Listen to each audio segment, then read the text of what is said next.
Bonjour la team des pirates que je kiffe grave. Jeudi matin, bon café à vous. Quelle nuit que vous avez passé. Peut-être vous l'avez passé légère grâce à la formation sur la légèreté qui est sortie hier, mais peut-être que vous avez la pression par rapport au live de demain à 19h. Donc vous êtes dit, oh, comment il va se passer ce live quand on va parler de la formation sur la légèreté, hein. Vous vous souvenez, les formations et les coachings, c'est un descriptif de cette vidéo. Vous avez la formation qui est sortie hier sur la légèreté. Si vous arrivez à mettre de la légèreté dans le couple, si vous arrivez à mettre du lâcher prise, eh bien, il y a des chances que ça fonctionne bien. Allez, les coachings, c'est 1 heure de coaching et c'est ensuite de 15 jours de suivi par WhatsApp. Vous avez plein d'autres formules et tout ça, c'est un descriptif vidéo comme les formations. Donc aujourd'hui, je vais vous parler de choses qui vous mettent en difficulté dans la vie et qui mettent d'ailleurs les personnes en difficulté quand elles sont en crise.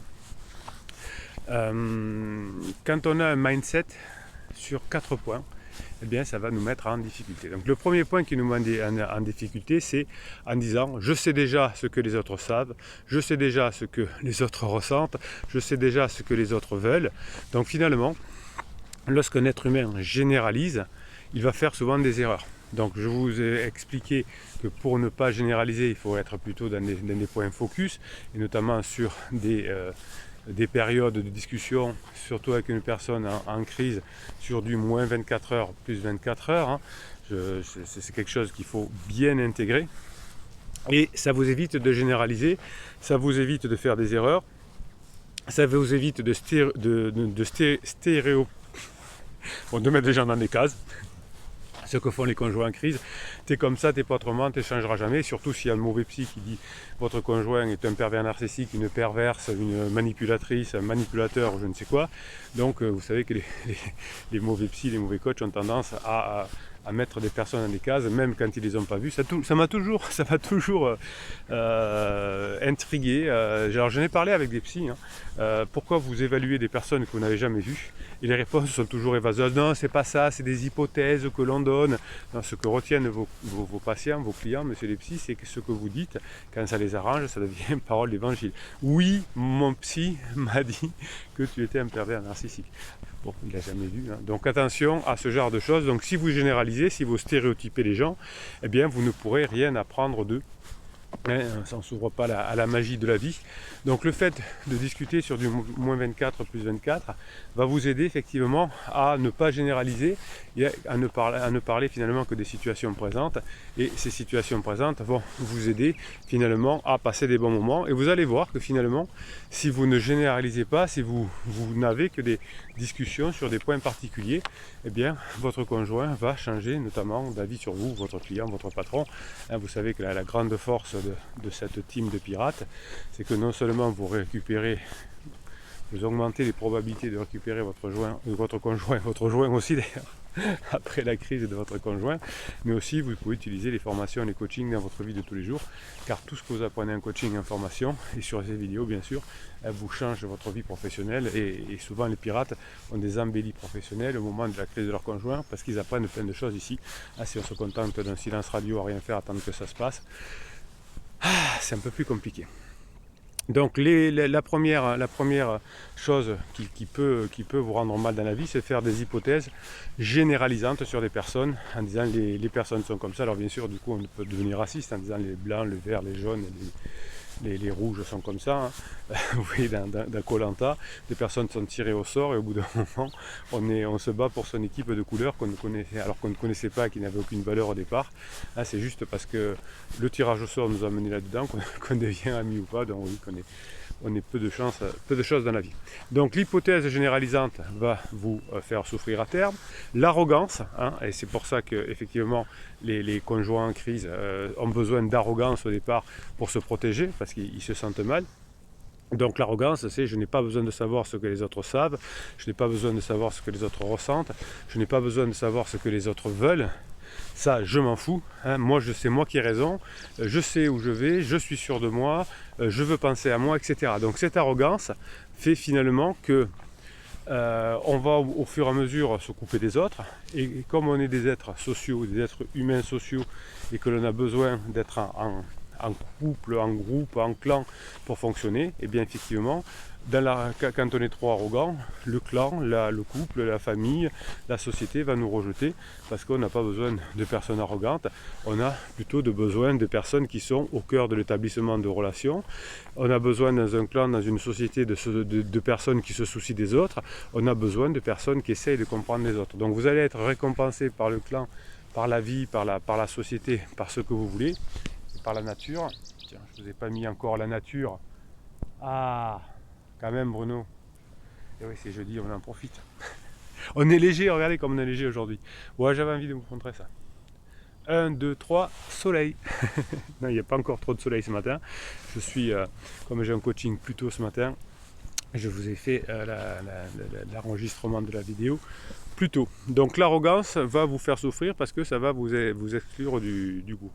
L'indifférence va vous faire souffrir car l'indifférence va aussi vous exclure. Je me fiche de savoir ce que les autres savent, je me fiche de savoir ce que les autres ressentent, je me fiche de savoir ce que les autres pensent, je me fiche de savoir ce que les autres veulent. Là aussi, effectivement, ça ne peut pas durer très longtemps. Les gens qui ressentent de cette façon-là vont se concentrer que sur eux-mêmes. Et évidemment, quand on se recentre sur soi-même, eh bien, on devient fade, on devient inintéressant, puisque si je veux avoir un bon comportement, une bonne relation, une bonne connexion avec quelqu'un, avec mon conjoint en crise, je vais plutôt de parler de lui, de ses passions, de ses bons moments, pour pouvoir vivre ensemble. Et si on vit ensemble, on aura la bonne connexion.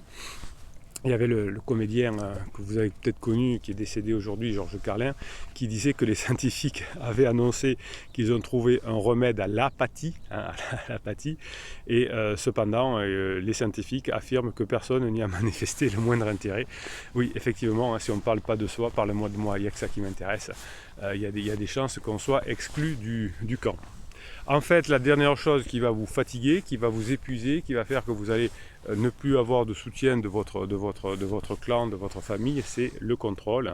Je ne veux pas que les autres sachent ce que je sais, je ne veux pas que les autres sachent ce que je ressens, je ne veux pas que les autres sachent ce que je veux. Et si vous vous cachez finalement vous-même et vos connaissances à vos collaborateurs, si vous êtes dans le domaine professionnel, mais aussi à vos conjoints, à vos enfants, à vos amis, etc., eh bien, vous allez voir que vous allez devenir inintéressant. Si vous devenez inaccessible à une personne parce que vous vous contrôlez trop, eh bien, la personne va vous délaisser au bout d'un moment. Donc, plus vous voulez contrôler votre conjoint en crise qui veut de liberté, eh bien, plus la personne fuit. C'est ce que j'appelle l'effet savonnette. Donc, finalement, c'est très rapide dans une discussion avec quelqu'un, surtout une personne en crise. Dans les premières secondes, elle va savoir si vous êtes, grâce à ces neurones miroirs, si vous êtes détendu, si vous allez la faire rire, si vous allez passer un bon moment, ou si ça va être tendu, si ça va être inintéressant. Et si ça va être inintéressant, la personne va effectivement se mettre dans sa bulle, dans sa carapace, car une personne en crise notamment, une personne en général, mais en crise encore plus, a besoin de ne penser qu'à elle-même. Donc plus vous allez utiliser la clarté, l'humour, les petits mots, plus vous allez apprendre à être simple, plus vous allez apprendre à vous donner, à essayer de rentrer dans la bulle de l'autre, plus facilement vous aurez une connexion. Non pas parce que vous êtes intelligent, c'est les idées simples qui plaisent. Vous savez, quand vous avez passé une bonne soirée avec des amis, c'est rare que vous ayez parlé de la différence entre Aristote et Platon, ou vous avez parlé de la dernière sortie de la physique quantique. On a plutôt parlé de ses expériences, de ce qu'on a fait, de ses erreurs, du voisin, etc. C'est souvent les choses simples qui créent les meilleures connexions et qui font que l'on arrive à mieux fonctionner dans ce monde professionnel aussi. Si vous avez une bonne relation avec vos clients, c'est que souvent vous sortez de l'arrogance, vous sortez du contrôle, vous sortez de toutes ces choses-là, des hypothèses, des généralisations, et vous créez un lien particulier avec la personne. Et si vous liez un lien particulier avec la personne, tout s'améliore. Pourquoi votre team de pirates marche si bien ? C'est parce que dans les premières, qui sont tous les jours à 7h45 et à 19h, vous racontez votre histoire de la journée, de la nuit, de ce qui s'est passé, de ce que vous allez faire. Donc finalement, vous devenez accessible à tout le monde et on a envie de vous répondre. C'est pour ça que votre team de pirates est quelque chose qui est en train de faire exemple, qui fait envie, parce que vous êtes là, parce que tous les matins vous êtes là, tous les soirs vous êtes là, dans les lives vous répondez, même quand il y a des problèmes de son sur la fin du live, vous êtes au top. Je vous kiffe grave et vous êtes mes héros parce que vous êtes en train de changer la société, vous êtes en train d'inventer une nouvelle façon d'être ensemble, une nouvelle façon non pas d'être arrogant, une nouvelle façon non pas de vouloir avoir raison, mais d'apprendre, de partager. Vous partagez vos connaissances. Quand vous avez appris quelque chose sur une vidéo, quand vous avez appris quelque chose en coaching, quand vous avez appris quelque chose en formation, vous devenez la meilleure version de vous-même et en devenant la meilleure version de vous-même, eh bien vous en faites profiter les autres pirates, mais aussi votre famille, mais aussi vos collaborateurs, mais aussi vos clients, vos collabs, comme vous dites. Et c'est pour ça que vous êtes une équipe fabuleuse. L'équipe fabuleuse, qu'est-ce qu'elle fait? Elle lit aussi, quand elle a un coup de mou, le canal Telegram des pirates, qui s'appelle le canal Bruno Marshall sur Telegram. Vous m'envoyez toute la journée des mèmes. Et moi je vous les mets sur ce canal, et puis vous pouvez même les commenter sur ce canal de pirates. Vous discutez toute la journée sur les commentaires de ces vidéos.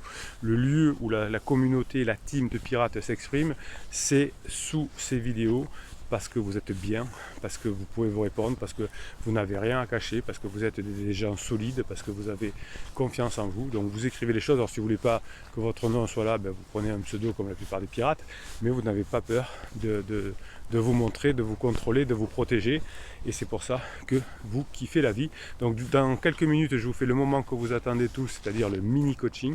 Je prends un de vos commentaires et je le découvre en même temps que vous. Je choisis un commentaire un peu long et on y va. On tire le fil et on répond. J'adore faire ça, je suis un homme de l'instantanéité.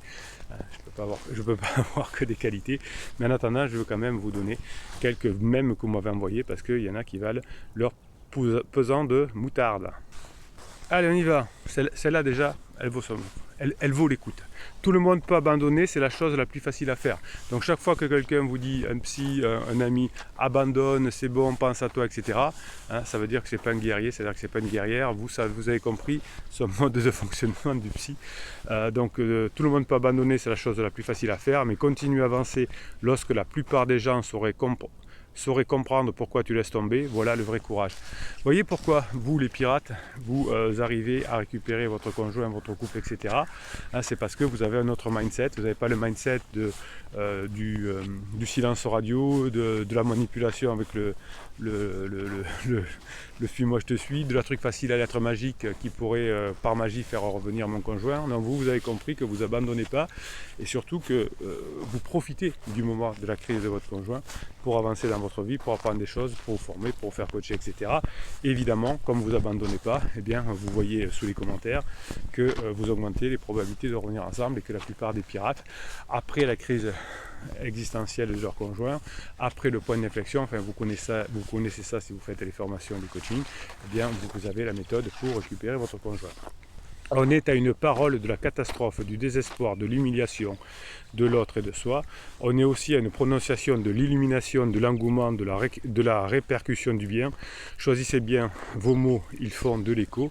Je suis d'accord, les mots ne servent pas à convaincre. Finalement, j'avais fait une formation sur comment convaincre et c'est une formation coquine puisque dans la formation je vous explique effectivement qu'on ne peut pas convaincre avec les mots mais avec les états que l'on met en place chez la personne. Vous allez convaincre quelqu'un si quand vous lui parlez la personne se sent bien. C'est pas l'argument massu, ça n'existe pas ou c'est très très marginal. Vous allez pouvoir convaincre quelqu'un avec les bons mots, la bonne prononciation, la bonne illumination, l'engouement, la répercussion du bien-être. Du bien. En tout cas, c'est comme ça que vous allez récupérer. Plus vous allez être d'accord avec votre conjoint en crise, plus vous allez être d'accord avec votre client, plus vous allez être d'accord avec votre patron, plus il va y avoir de connexion et plus facilement vous allez pouvoir améliorer cette relation que vous recherchez tous et toutes évidemment. Allez, les mini-coachings. Alors, c'était suite à un commentaire d'une vidéo qui s'appelle « Ce couple a failli divorcer, comment sortir de la crise de couple ». Christophe Combas dit c'est vrai que dans cette vidéo je retrouve les conseils de mes amis. Et oui, tous les amis donnent à peu près les mêmes conseils. Lâche prise, pense à toi, abandonne, etc. Pourquoi? Parce que vous les saoulez à force de leur en parler et qu'au bout d'un moment ils disent arrête de me saouler. Quand ils vous disent lâche prise, c'est abandonne, comme ça je serai tranquille.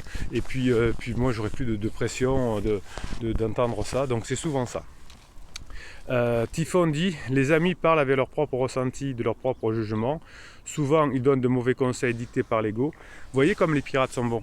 Ils ont compris les mécanismes du fonctionnement humain. À force de se former, de se coacher, de regarder des vidéos, Typhon elle a tout compris. J'en fais les frais, dit Typhon. Aujourd'hui, je leur en parle plus, sauf à une amie qui me soutient, mais c'est la seule. Excellent, dit Typhon. Si c'est un vrai ami, une vraie amie, eh bien, il doit vous dire quel est votre objectif. J'ai envie de récupérer mon conjoint. Ok, comment je peux t'aider? C'est ça un ami. C'est comme si un client vient vous voir, qui vous dit voilà, j'aurais besoin de vos prestations pour ça. Il dit non, mais prenez pas ça, prenez autre chose. Non, votre objectif il est nul, prenez-en un autre. Ben non, on est là pour être humain, pour accompagner. Alors en plus, quand il y a de l'affectif avec les amis, vous avez tout compris. Eh bien, il va falloir que vos amis, et vous le faites vous aussi dans votre tête, demandez à vos amis qu'est-ce que tu veux faire. Qu'est-ce que tu attends de moi? Est-ce que tu veux un conseil? Est-ce que tu veux que je t'aide? Comment je fais pour t'aider? Quel est ton objectif? Christophe Combas répond à Typhon, je ne parle plus de ce que j'entreprends à personne, car personne ne comprend pourquoi après 8 mois, je n'ai pas envie de tourner la page. Et oui, effectivement, la plupart des personnes qui sont revenues ensemble, je vous ai mis plein d'exemples de personnes qui reviennent ensemble, vous en avez sous les commentaires avec les pirates, je vous fais des vidéos avec. Et oui, c'est d'ailleurs après 8 mois, des fois, vous avez vu cette semaine, c'est après c'était même 4 ans, je crois, de mémoire. Je vous ai fait une vidéo sur les 4 femmes qui sont revenues ensemble, des fois il faut du temps. Effectivement, soit on est dans une formation, dans une relation un peu mal bâtie, donc on se sépare, on revient, on se sépare, comme font les criseux avec pansement, et puis ça finit par exploser et là on ne revient pas. Soit la relation a été tenace, eh bien on a besoin de passer la phase 3 et il faut quelques semaines, quelques mois parfois, pour que la crise existentielle se termine. Donc effectivement, en même temps, dit Christophe, ils ne comprennent pas non plus pourquoi après tout ce temps on n'a rien lancé, qu'on continue à s'entendre aussi bien. Donc vous voyez que en réalité les humains n'ont aucune compétence dans le domaine des relations humaines. C'est comme en com, chacun croit qu'il a son mot à dire parce qu'il sait parler. La communication c'est quelque chose et les relations humaines c'est des choses précises. Vous l'apprenez ici grâce aux formations et coaching et ça vous change la vie. Vous me dites souvent si je l'avais su avant, j'aurais moins fait de bêtises. C'est comme ça, ça a des règles et on apprend. Typhon répond à Christophe, oui c'est tout à fait ça, personne ne comprend, c'est pareil pour moi, on n'a toujours rien réglé côté papier, on a même toujours notre compte commun et malgré qu'ils vivent avec pansement depuis 2 mois, il est toujours domicilié ici. Vous voyez que c'est une relation qui n'est pas terminée, quand la relation est terminée on va voir son avocat et on lui dit bonjour monsieur l'avocat, bonjour maître, bonjour je sais pas comment on dit, maître, j'allais dire maîtresse mais ça fait un peu école. Voilà, je voudrais divorcer, proposer à ma femme ou à mon mari un divorce à l'amiable et puis s'il ne veut pas, lancer la procédure traditionnelle. Voilà, mais c'est pas je vais voir ailleurs, je reviens, je garde le compte, je mange avec mon conjoint, non, ça ne se passe pas comme ça. Allez, on tient le bon coup, si rien ne bouge de ce côté-là, c'est la preuve que la méthode de Bruno est la bonne. Oui, c'est pas ma méthode, c'est la méthode de la relation humaine, de la nature, de la vie. Moi, je ne suis qu'un modeste canal et je ne fais que vous indiquer ce qui se passe et comment ça se passe. Je n'ai pas la prétention d'avoir inventé une méthode, d'être un demi-dieu, je ne sais rien. Moi je suis juste un passeur de porte, je vous aide à passer la crise de votre conjoint, à passer ce moment difficile et ensuite à revenir ensemble. Et puis je m'éclipse sur la pointe des pieds, en tout cas vous éclipsez sur la pointe des pieds. Très souvent on voit que les pirates disparaissent, se remercient et disparaissent. Je suis là pour ça et c'est ce qui me fait plaisir, c'est mon mode de vie. Je suis un passeur, voilà. Bon, bah, écoutez, les pirates adorés, on se retrouve à 19h pour l'apéro, on se retrouve demain soir à 19h pour le live, et puis profitez bien de la formation qui est sortie hier sur la légèreté, hein, parce que c'est ça qui vous permet, la légèreté, de bien vivre d'abord, d'être bien dans votre vie, et de retrouver ensuite votre couple. Bruno Marchal, il vous dit, ce soir, il vous dit à très bientôt.